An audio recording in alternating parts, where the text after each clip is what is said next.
Open up my music thingy. Okay. So let's go ahead and get started, everybody. Hi, my name is Alex Callender. I'm assistant professor of art here at Smith. And this is our final Art Stockings artist talk of the semester. And we're so thrilled to be joined by Baseera Khan, who is a New York-based visual artist who sublimates colonial histories through performance and sculpture in order to map geographies of the future. This year you have a extensive and really exciting exhibitions record. So I'm just going to say that you're working on material for a solo show at the Brooklyn Museum and have had exhibitions at the Wexner Center of Art, Sculpture Center, Jenkins Johnson Projects, the Center for Historical and National Socialism in Munich, Germany, the New Orleans Museum of Art, the Aspen Museum of Art, with performances at the Whitney Museum of Art, the Queens Museum of Art. And we are so thrilled to have you here today and to learn more about your work and your practice. So if you are good getting things in place, I can turn it over to you if you like. I'm just looking for one sound bite. So Yeah. if I have 1 second. Also, I feel like there's these moments in the world of Zoom where like pauses seem somehow unnatural with the pressure of video, and yet pauses are not unnatural. Pauses happen all the time in our everyday life, so we can take a pause.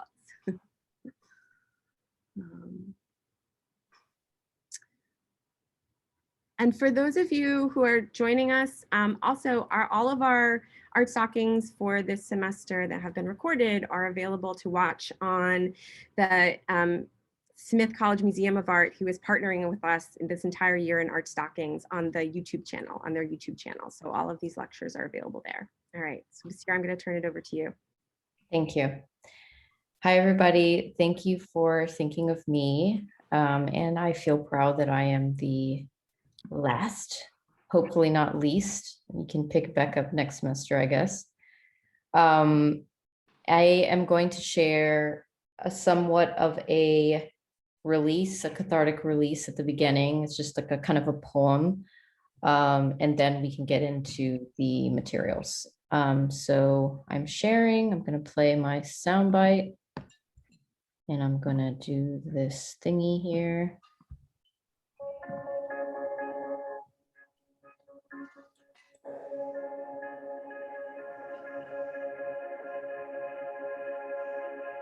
Can I have some elbow room in here? In this canon?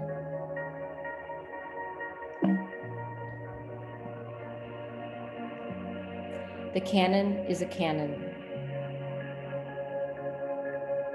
A body. An armchair weapon. One that refuses my care, but insistently rules over my body.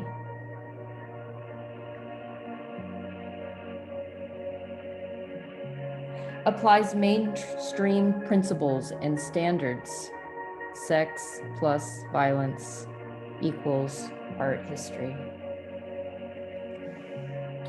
In a field where I race from my race as the canon sits far away. Axiomatic, universally binding, with little to no experience to judge me or my kin. It's a damn shame.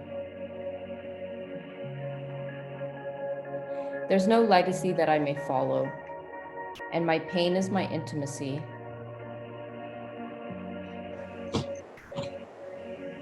Intimacy is what defines my politics. So I make work on my own terms from what I see. What I see. What I see. What I see. What I see. What I see.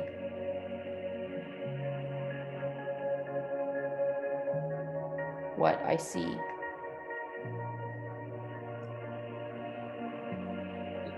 what I see.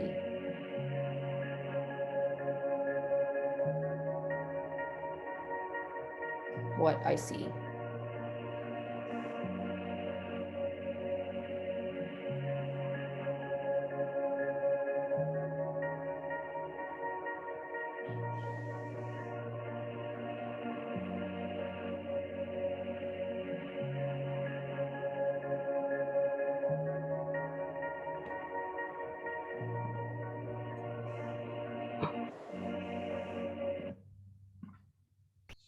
Okay, so we got through the first part. Now the second part is going to be a video. It's a short video. It's about 3 minutes long, and I'm going to play it. And what it is a terrible TV show called The Affliction or something like that. And what it does is it like reveals this kind of corporate diversity training that's happening these days. And they oftentimes actually show the clip. And so when I learned about this, I was super fascinated about how like ideas of surveillance and security actually have nothing to do with the person, and it has everything to do with the safety of one's bottom line, one's stocks, and one's property. So I wanted to share this with you because I think it's very, it's funny, but it's just like, actually, I've seen this show, this clip for so long, for so many years, and its relevance keeps adding and adding. So I think it'll be an interesting way to kind of just like share it with you, and then we can talk about it later after the. So 1 second, let me just end the show real quick, get the clip.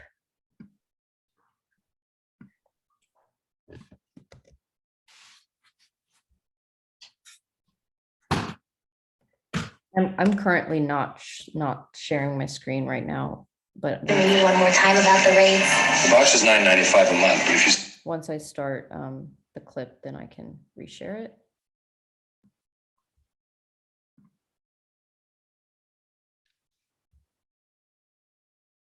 Okay, here we go.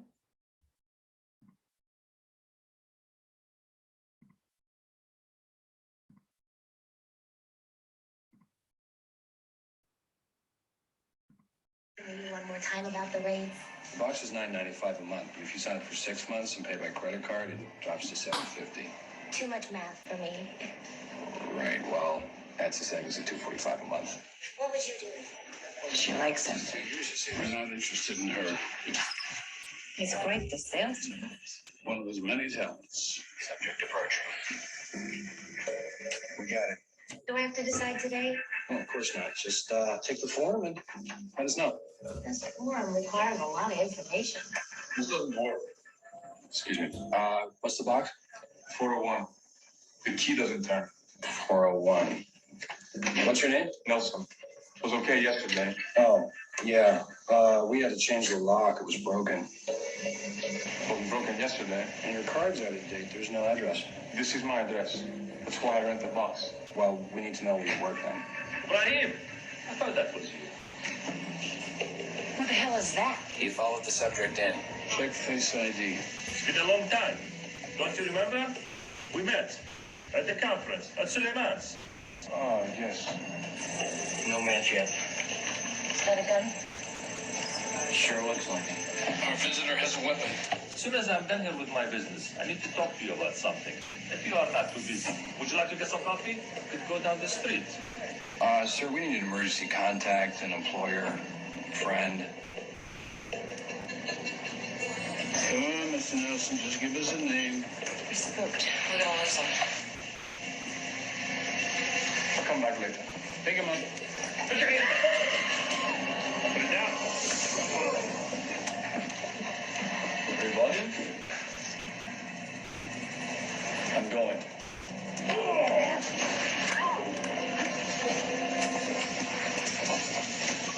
Police, drop your whistle. Hold your fire. I'm a federal agent. Keep your hands where you can see him. FBI. INS.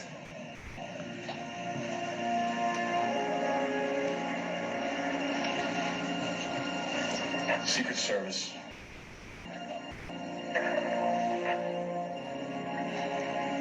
Wasn't one of those guys supposed to be a terrorist? All right. A little coffee humor. It's morning here in San Diego. Okay, so hold on to your thoughts about that, and we can pick back up when we, oh, it's called The Agency, and it was season 2, episode 1, in case you want to see the whole thing, and it was called French Kiss. Okay, so let me get into it. A few more ideas around, and we are still sharing, great. A few more ideas around some of that initial development before I really started being kind of everywhere. As Alexis was saying, you know, I'm showing a lot of places, I'm doing a lot of things, I'm making a lot of different kinds of work. I was all off the conceptual back of, you know, just really thinking about my positionality in the world. So I started to do like talks and lists of demands. So this is something that you can watch on YouTube if you're interested. That's still, I believe, on the Whitney's website. You know, we would come together and start talking about different policies that were being pushed through, that were also being manipulated to the public based on the way that they would change the titles of the policies to make them seem less egregious. So we would do like what next, I called it what next, we do what next groups. We'd come together and we'd have these conversations in galleries that didn't exist anymore in the Lower East Side because a lot of galleries were closing down and they were still paying rent on the spaces. And so this is, again, some early thinking and work. So I call these cards. So what I would do is I would arrange a lot of personal effects, personal ephemera, like what I call personal archives of my family, trying to piece together large holes of mystery from where I come from that are still to this date not explained. In the red circle is my father, amongst a set of about 30 people who started one of the first native schools in Bangalore, India, called Alameen College, that is now absorbed by the Bangalore University. Just another like concept of, you know, my father kind of moving to Texas, moving actually not to Texas, but moving to the United States through a war, a pogromatic war. It was a religious-based war in India, and it still exists. My father was Afghani and East African, and my mother was Iranian and Indian. So all this stuff happens in the background, and I'm always trying to suss it out. So when I was working on my 2017 solo exhibition with Participant Inc., it was really the first time I introduced myself as an artist in New York.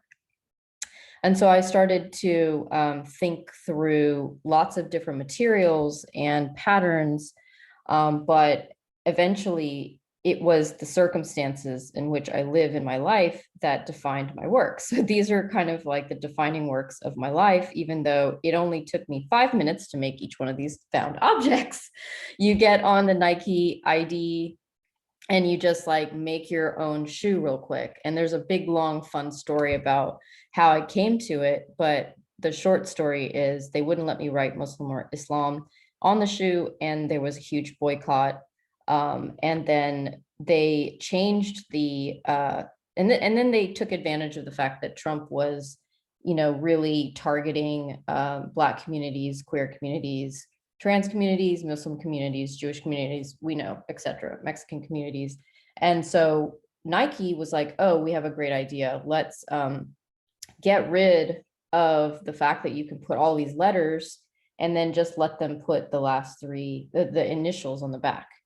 And so they were able to hire Colin Kaepernick. They were able to like place modest athleisure wear on beautiful athletes, and, you know, increase their bottom line, in fact, even though they claimed that Islam and Muslim would incite violence in their bylines. At the same time, there was a lot of omission of truthful words. to help marginalized peoples. For example, the CDC was given a moratorium on the words fetus, transgender, diversity, for example. Anyway, all that to say is there was a moment in my early kind of accelerated exhibition life, because 2017 was like kind of the first big show I had. And then the St. John the Divine Church wanted to show these shoes, and what I call the Reading Room on Purpose, which is a collection of bibliographies, which first of all started with my own annotations and readings, and then as I show more work and I work with more people and thinkers, we add to that list. And so this here is at the St. John Divine Church, and you know, I was very worried about the shoe being stolen, because at the participant show there was always a group of teenagers that would come in waiting for the bus, and they were like fascinated by the shoe, and you know, they were always like grabbed at or whatever. So we actually created a lockbox for it,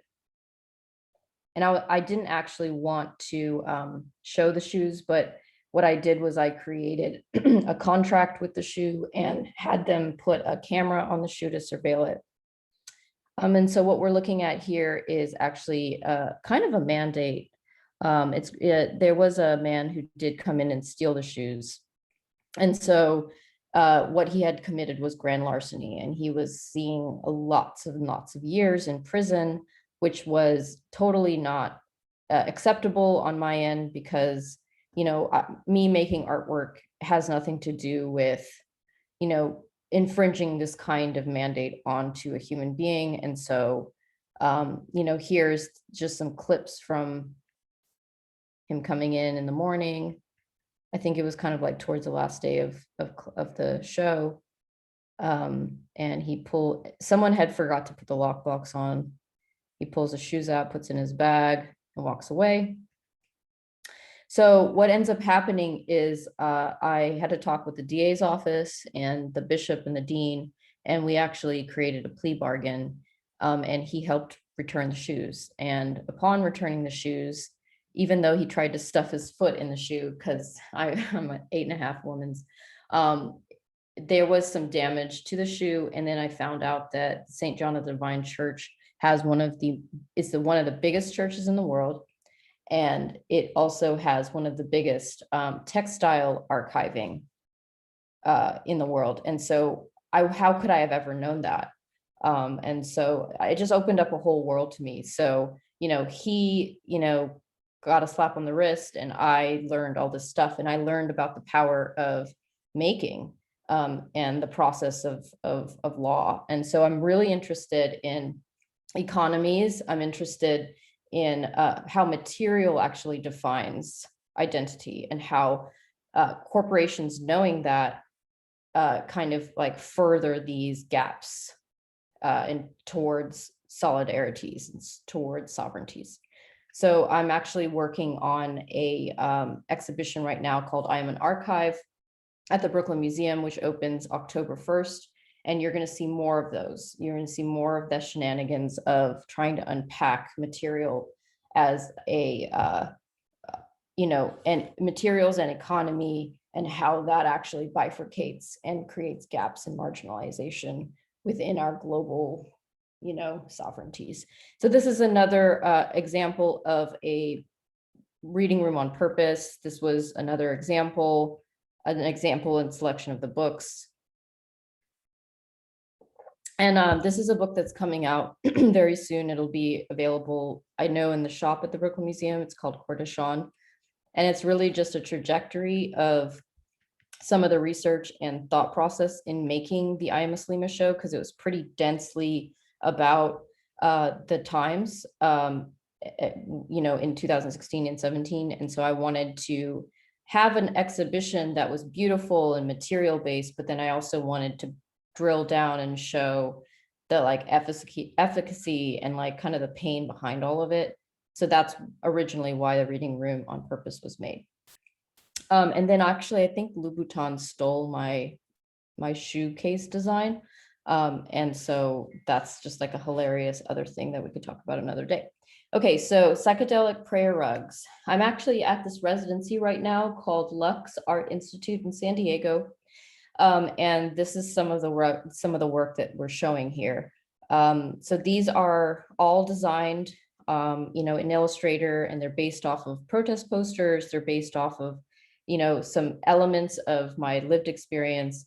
And I'm really trying to unpack the design of what the actual found object of the prayer rug is, and how it's supposed to be like this little triangle that's there for meditation. So why not start thinking about like signage and histories of sovereignty, and then apply those designs into the rugs. So that's kind of how I started doing it. And then I had the fortune of meeting a group of traditional prayer rugs makers in Kashmir. And so they actually hand wove all of these rugs for me.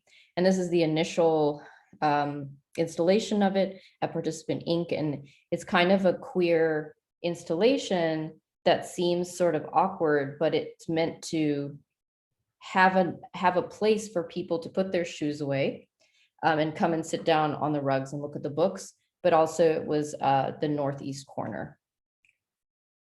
So, some may say, like, is this exploitative? Like, how can you have this sacred object be available in such a raw way? But in fact, I have a lot to say about that. If you are curious about those things, we can talk about it later on after I finish this.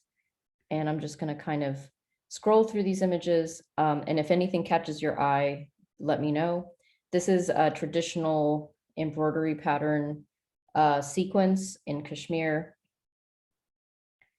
And they're all like hand-dyed wool. And one funny thing to talk about is with in terms of materials and economy is we talked through WhatsApp, and we both used iPhones so that we could do quality control that way. So they would know that the color was right based on showing the picture on the phone and then putting the thread up against the phone. It's like coffee tastes the same at Starbucks around the world. It's kind of like iPhones look the same all around the world. Okay. Acoustic blanket comes from me thinking about records and records that are now lost, both in keeping. So my father was keeping records of people dying because of the way in which the rate in which they were passing during the war, and the way that the government itself was usually criminal in these efforts, so that sometimes the way people passing or going missing, family members ended up having to take notes on people's whereabouts. And so I kind of was like thinking about that trauma, and then basing off of like other ideas of me feeling materials, and how sometimes materials were the only things that made me feel comfortable. I was thinking about blankets, and the way in which like my mother would like hand craft these blankets out of felt that I would wear when I was a kid, and how it made me feel. And then when I was in graduate school, I always looked at this torn page from Art Forum and kept looking at it. And then I started in my graduate thesis, I guess it's a thesis. I was a terrible writer back then. I started to pin ideas of minimalism and theological ideas in storytelling in Islam together. And then it turns out that I learned that like the Dia Foundation actually used to be a mosque, and that there are a lot of correlations to Central European music and Sufism. And then I just started like kind of blowing my mind in the fact that like how like theologies and art aesthetics have always been hand in hand, in the fact that I was raised in such a strict and fecund Islamic community. That's always on my mind. And I was always taught to kind of put that aside and think about real art. But that's kind of why I'm a late bloomer, because I could never do that. And I always failed. And now I'm kind of just doing what I want. if that makes sense. So, you know, I'm just showing you this slide because I think a lot, I read a lot, I structure a lot of unstructured time. So I have all these little notes and things. And so the way that I can actually make a beautiful artwork and then distill all of these ideas is to do these drawings. And I'll show you more drawings down the line. So this is the acoustic blankets. They are insulated and can be used as a sound suit. I get under them and I have like created a set of songs. I'll do a comedy routine. I'll invite people to come up to the suit based on the color of their skin.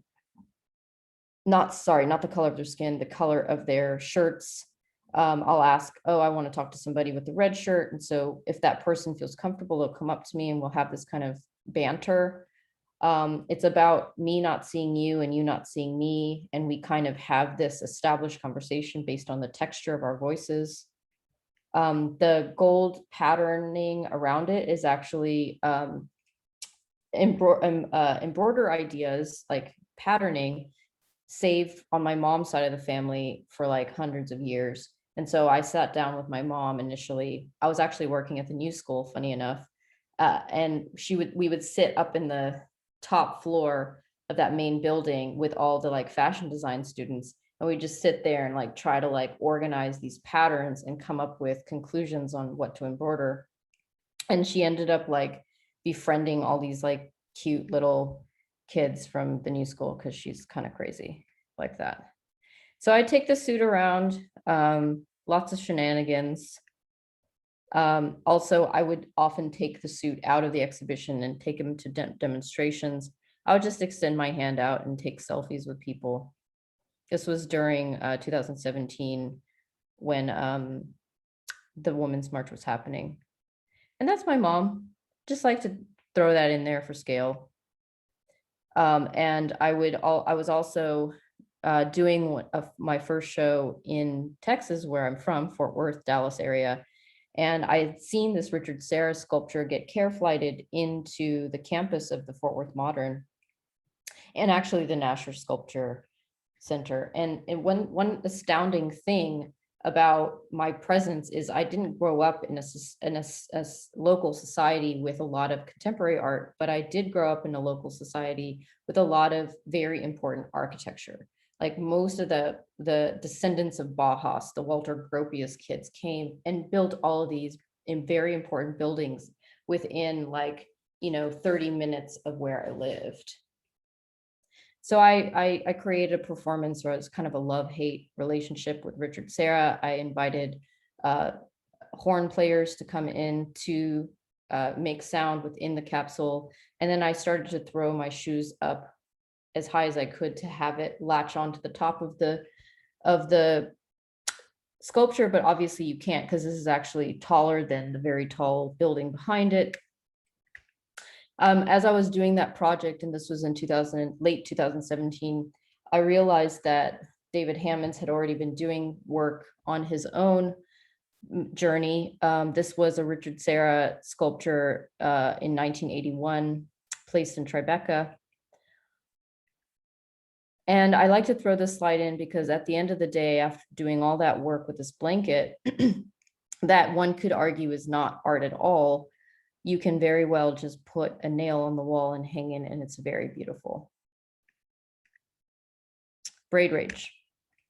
Just drawings and thinking about my body and my strength. I usually trained for a year. Lord, can I not do this practice anymore? Because after this year, I've gained so much weight and I've lost all my muscle mass. But I developed an idea of making an indoor rock climbing gym with the corners of my body. I was specific about the way that people use language in understanding my practice. It is never the curves, it is never the parts, it's always the corners of my body. And I added hair and wearable chains, sometimes use value chains, and hypothermia blankets into each one of these objects. What we're looking at here is the back and the nape of my neck. Sorry that there's like too many of those as an example instead of this is the shoulder, the back side of my shoulder. And so I was able to make a film at the University Art Museum in Albany. And I was able to edit that, and NOMA, the New Orleans Museum of Art, screened that film. But the Brooklyn Museum wants to screen it as well. So that is something that if you are able to come out to the show, you can see this film. It's just an easier way to do performance right now, because you don't want to have a bunch of people in a room in this moment in time. The charcoal was placed all over my body, and I then climbed and created a trace of my efforts on the white gallery wall.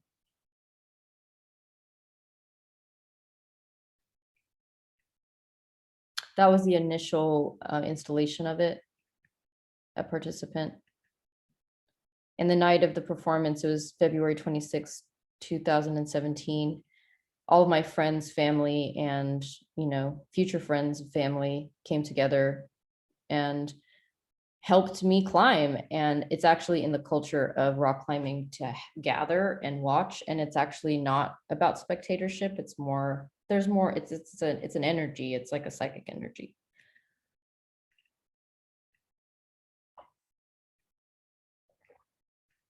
Okay. I can say a lot about each one of these pieces. Oh, this was in Italy. I was asked to go to Italy to a small school in San Foca in Lecce. And we had to alter the idea because there were certain materials that I used that weren't available there. So we ended up using literal pasta molds to make the corners. And we did it on the students because we needed to develop a workshop. So I ended up asking them to ballet me so that they could have a say in the drawing and the patterns of me climbing. And a friend of mine a year or so ago encouraged me to actually create a record of the movement. So this is actually a drawing that's placed on the wall, and then I'm able to climb, and this is essentially a body print. And I was in this clubhouse meeting the other, like, I guess a month or so ago, where a friend of mine invited, she's a dealer and art critic person. She asked me to talk about David Hammond's prints and Amendieta's prints in reference to mine. And that just blew my mind, just to be there and think about all of that. Because I mean, I'm not really thinking art historically when I'm making this work, but obviously I'm not trying to invent a new thing. I'm just trying to, define my own means. And through that, I'm learning that there truly is a legacy based on my needs as an artist. It's just that it's certainly a unique legacy. So this is my family. You can see all the wood patterns and patterns on patterns on patterns. This is actually just my mom getting tired at a Urban Outfitters in Wall Street, in like 2016 or something. And it just was so interesting that, like, it looks like this was a manufactured image, and it's just like a corporation mining for culture and taking, and I don't know. I just put that in there because I was just thinking about fast fashion. And so with the seats, which is the section, I was thinking about seated gods and goddesses and these artifacts, because I'm looking at artifacts and antiquities that are collected by the Brooklyn Museum at the moment, and I'm developing a new set of collages. And so I was just thinking about all of these seated ventures, these vessels, when I was developing my own set of seats. So these seats were developed based off of personal traditional garments and prayer rugs and hair coverings that then became the seats. I did this show called Karaoke Spiritual Center of Love at the Sculpture Center in 2018. And basically you're sitting on cabinets with popular music playing. So when you sit down, you're titillated and you're kind of like really aware of your body, and you're getting to sing these songs because it's a karaoke room. I think that you can play this so you can see what it looks like.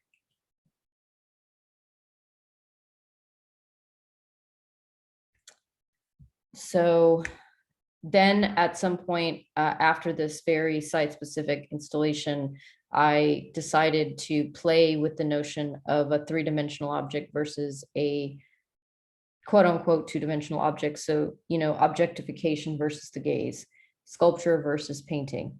And I studied painting. And so I decided to take the tops off the cabinets and put them on the wall because I wanted to talk about like taking comfort away from you, kind of like the ideas of the gaze, like who holds the gaze.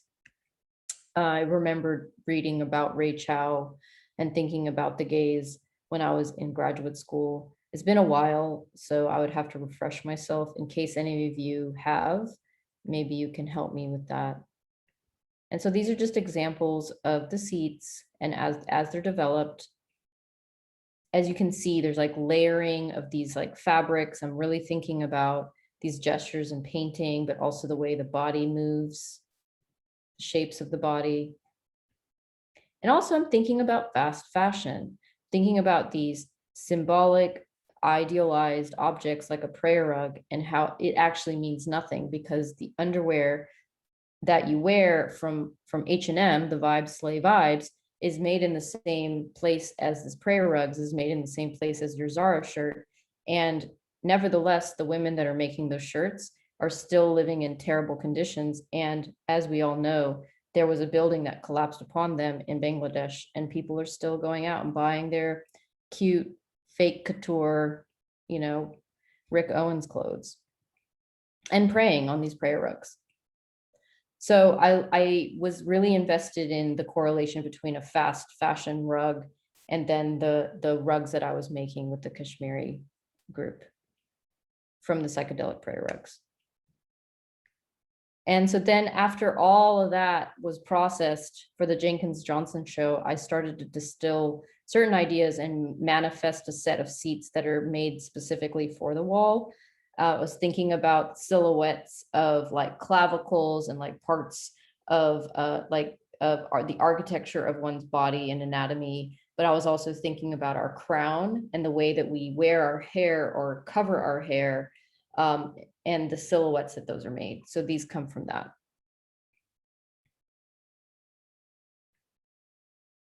And then to augment all of that into a collage, I started to think about actual policy making and the seats therein and the architecture of those seats, and developed a set of seats from that acknowledgement and collages.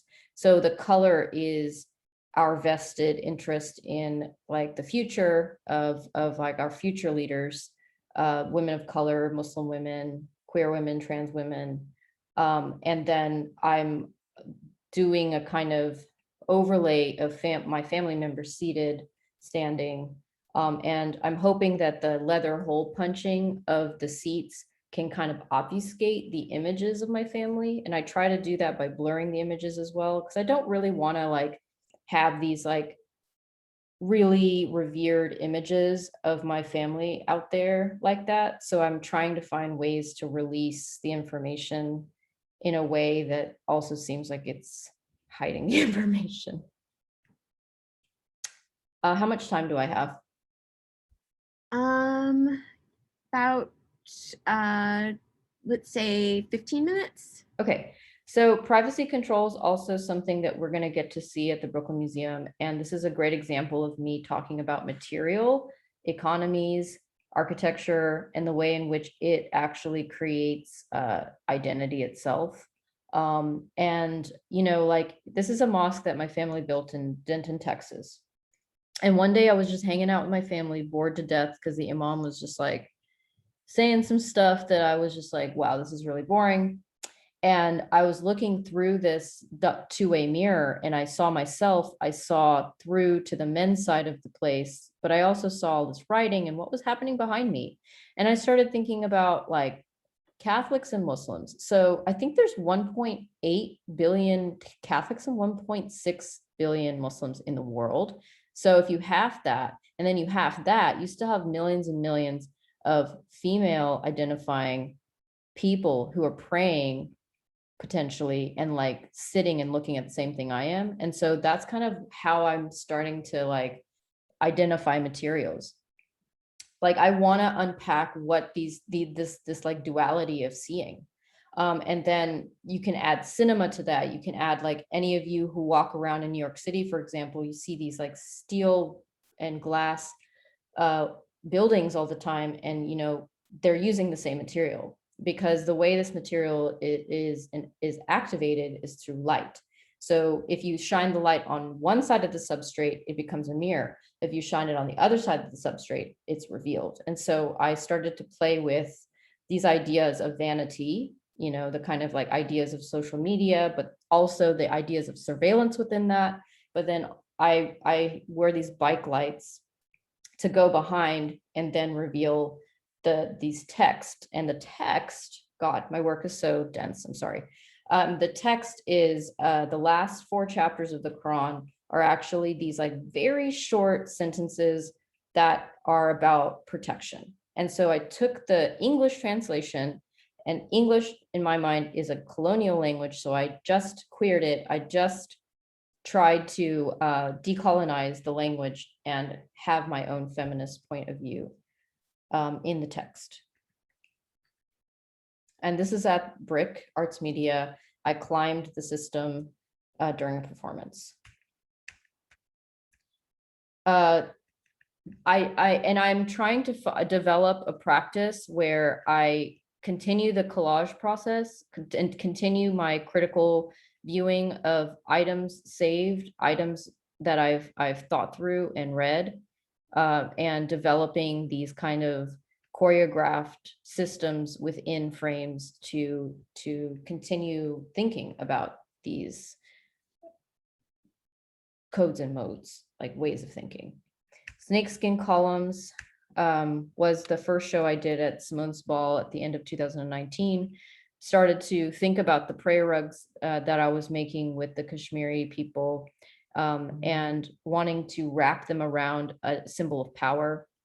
And so I decided to actually look at Corinthian columns. I was in Italy at the time already doing Braid Rage, and so I was able to travel around and take a look at some of these, thinking about ruins as these kind of artifacts of power that still maintain semblances of unity of power, colonial power, imperial power. And so separate from that, I was asked to do a Harlem postcard for the Studio Museum. And so one thing that I could do that maybe other artists that are asked to do that can't do is I can walk into a mosque and pray, because it is my community, no matter where it is. And so this is the Malcolm Shabazz Mosque in Harlem. And the way that they put the carpeting on the columns is very similar to every other older mosque I've ever seen, because some auntie or some uncle was like, oh, we have to like keep these columns here because the room is so expansive to allow for people to come in and pray. So why don't we just wrap it with the material that's on the ground, and it'll kind of like hide the column. So basically, in my opinion as an artist, this move, this interior design move, is like, these structures are annoying, these structures are invasive, let's hide it, let's try to pretend like it doesn't exist. And what the other thing I think is funny about or interesting about this image is the like way that this community or these communities are trying to recreate landscape, outdoor landscape in these interior spaces. Drawings. It's a good example of me thinking about the structure of the way that a Corinthian column is built. And then I made my own. I hollowed out the center. And these are resin plates. I used styrofoam, actually Pink Panther foam. So when you look at the materials, it says Pink Panther foam. And I was able to wrap the column with the Kashmiri rugs that we developed for this exhibition.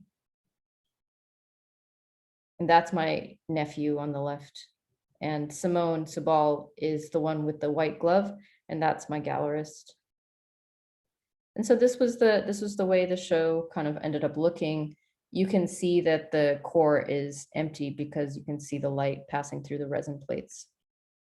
There's a lot to say about all these works, and I apologize for not just drilling down on 1 or 2 works instead of just kind of trying to vomit everything I do. This is currently at the Wexner Center, and there's collages in the back are new, but we can see them in person at the Brooklyn Museum soon. this is a great image too, because you can see the light pass through it. And then I'm gonna rush through this because we understand why I make the collages. And there's a lot to say individually about the set of snakeskin collages, but maybe for another date. But I do like to custom my collages, and so I usually customize my spacers. So the snakeskin rugs are the spacers of that work. And the new works I'm developing for the Brooklyn Museum that are also at the Wexner Center come from me creating a body scan. So I would go up onto that plate and do these works. So these are new works. And this is just a professional photograph of it, but I kind of like showing the crappy images because it shows the reflectivity and the projection of the person standing in front of it has everything to do with the work.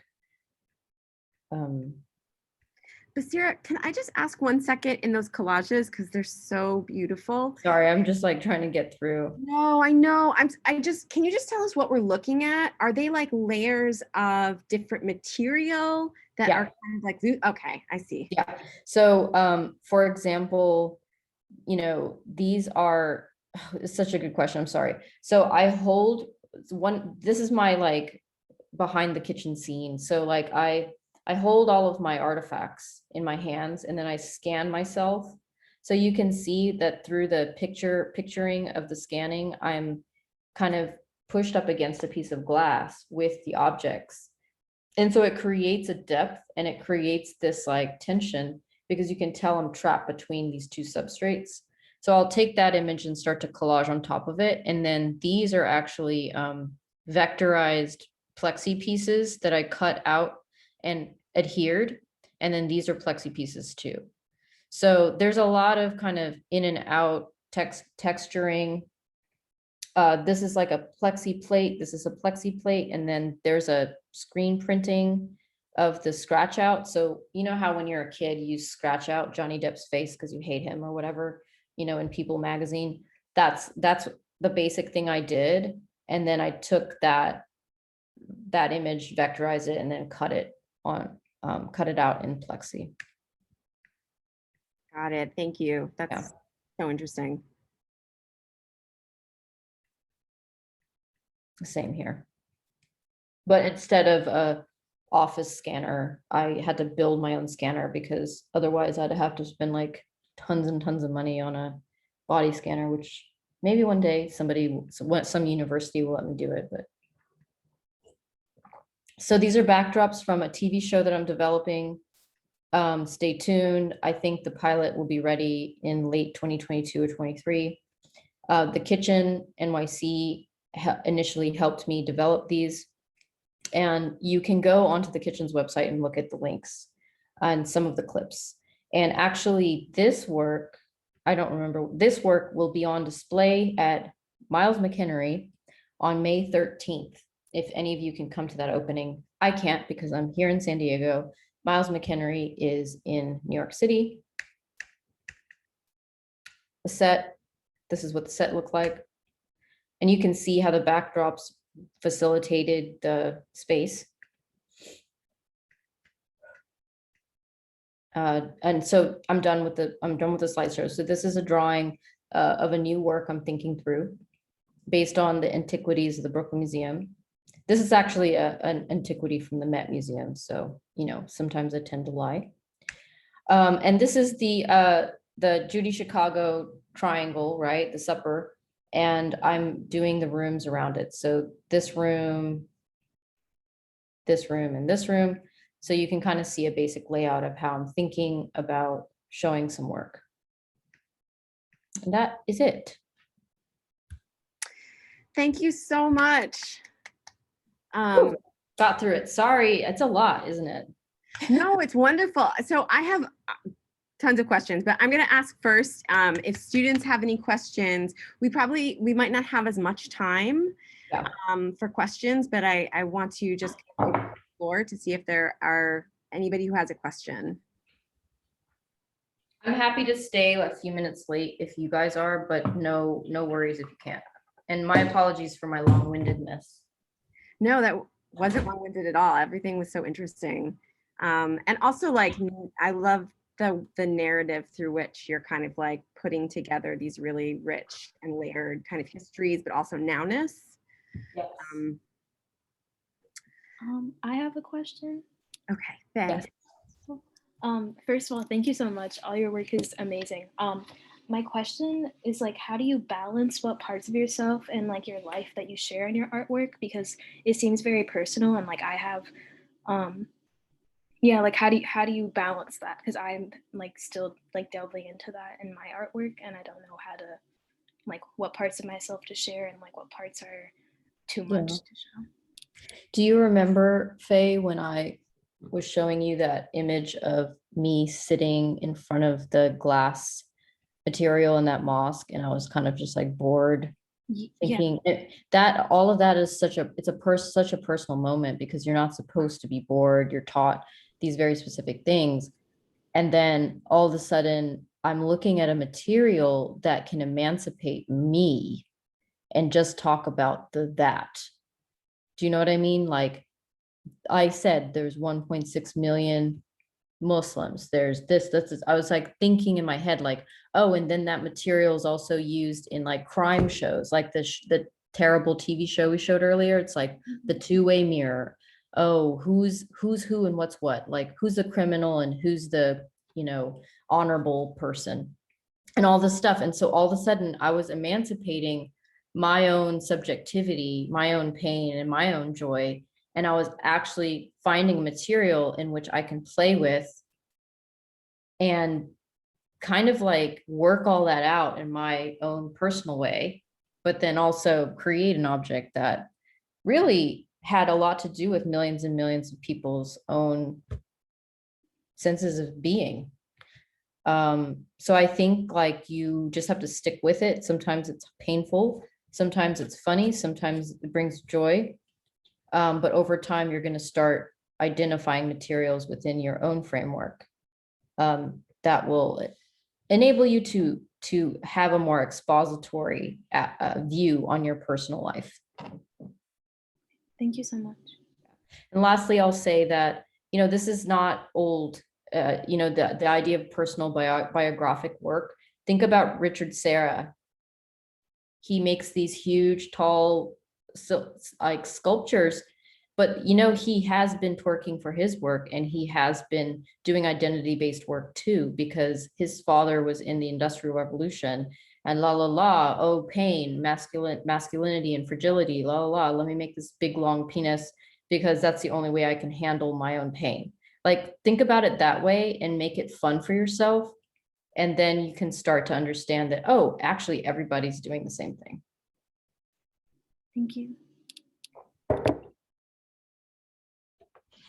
I just have one question, and then I actually also have to go to a class, but I was curious because you were showing us the drawings that look as if they are allowing you to put together ideas, but they then in themselves are kind of like in this long tradition of beautiful drawing, right? That allows us to weave complicated things together, but that is in this sort of liminal space where anything is kind of possible. And I was wondering, when you go between the sculptural realm or things that have more of a two-dimensional nature, even if the making of them isn't quite two-dimensional, do you see a difference in the kind of sense of possibility of that space, or how you think about putting the ideas together?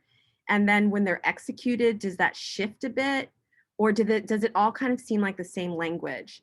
This is sort of a kind of confused question, but I'm just wondering if you think about like the approach to them differently, or if there's things that get edited out from the drawings into the flatter pieces, into the physical pieces. I'm enjoying the question. I think I can answer it in the way that I can answer it. So the drawings always symbolize a very specific time of year. And those times of year are usually November, December, January, and February. Because I'm 41, so over time I've started to realize that I have a seasonal disorder. And I don't want to leave my house. I get depressed, and I try to like be all like la la la, but I can't. But working is, I like my practice. I've worked really hard to have a great relationship with not only myself, but my practice.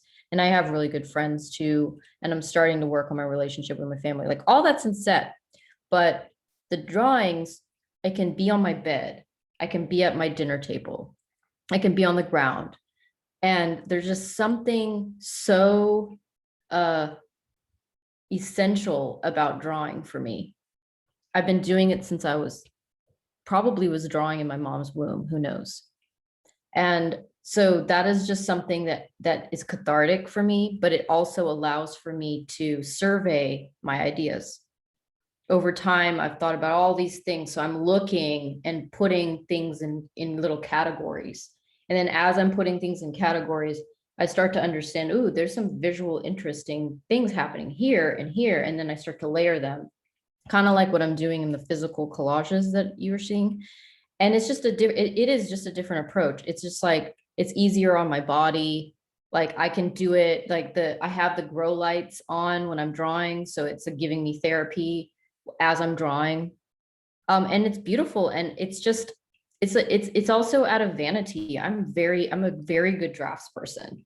Like my problem is that when I was in school, everybody was pushing me to craft and pushing me to do like critical theory. And I think that that's a racial issue, actually. And it's a gendered issue. But I purposefully made terrible work because I was trying to prove a point. But of course I failed out of school often. But there's a lot that goes into that. And I'm a very intentional person. So thank you for picking up on that.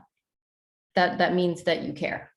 Yeah, no, I was just thinking about the relationship of going back and forth, and drawing is a place to think about ideas, possibility, and the portability of it, especially as a practice grows in scale. And I don't know. I think like handling a drawing is a lot more laborious than making a seat, for example, because every single time I touch the paper, I would be like, oh, there's a dent. Oh, there's a smudge. So. Do we have any more questions? I want to thank, this is also like, this is the final week of class. So I think that, you know, those of us who are here are so thankful to have you talk about your work and all of the range that's going on throughout your practice. And also that we often in Art Stockings ask for a reading, and you sent 2 tunes. Yes. And I thought maybe we could play one of them on the way out, because I know I actually have to boogie to a senior crits that's happening in like 5 minutes, but maybe it would be nice to like dance our way out. That'd be so good. Yeah, so let's play. I'm gonna play Follow Me. I love that song. Me too. Okay, wait, hold on. I have to go through the Spotify again. Hold on. So people feel free to kind of stay, but also I understand if people have to leave.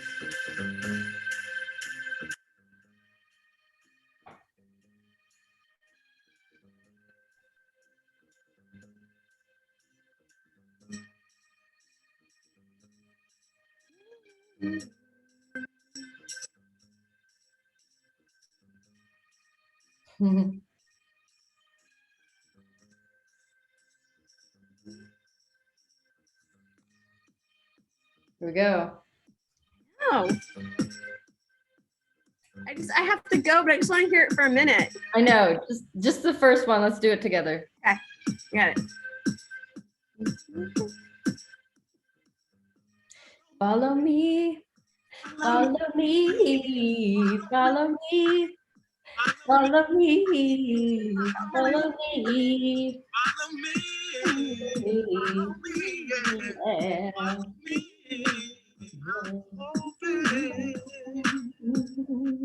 To see the day when my people dancing in space. Relay. We must stop fighting to achieve the peace.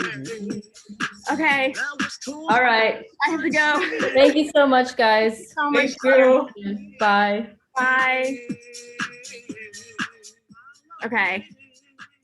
Bye.